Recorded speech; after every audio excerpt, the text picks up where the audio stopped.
Hi everyone, this is Sukhmani Bhardwaj, your local real estate agent. It's that time of the month when I share real estate market numbers and update. So let's talk about the last month, May 2023. First of all, I will specifically talk about the Brampton and Mississauga markets, and then I will share an overview of the GTA market. So first of all, here are the numbers of different property types, how many units got sold and what was the average price of all these property types in the month of May.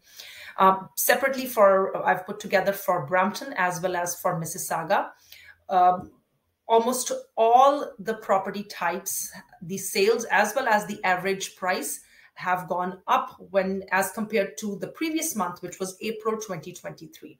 However, except for the case of condo apartments, where in Brampton, the average price, there was a drop of 0.54%, and in Mississauga, there was a drop of 3% when compared to April, the previous month. But other than that, the sales have gone up and the average prices have gone up. So let's go over some more numbers for Brampton and Mississauga, like we always do.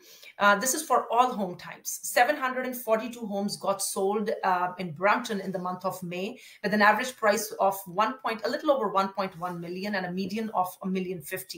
Mississauga sold 832 homes with an average price of 1.14, and the median was approximately $1.035 million. Now, the mean and median, the closer they are to each other, the better that indicates that the market is more stable and is a more accurate representation of the numbers.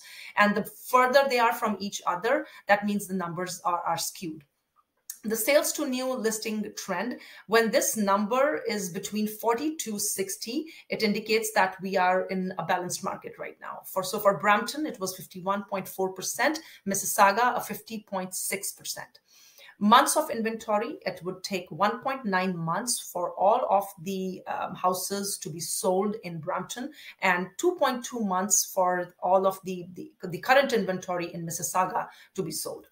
The average property days on market, it was 16 in Brampton and 19 in Mississauga, which means that it took 16 days in Brampton for a property to be sold on average and 19 days for a property to be sold in Mississauga.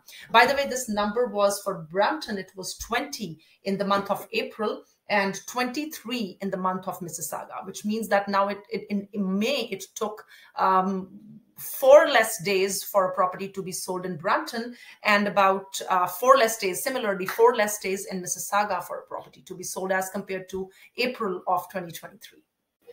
And here are the numbers for all of GTA with the sales and the average price. As you can see, in May, 9,012 sales occurred with an average price of almost 1.2 million.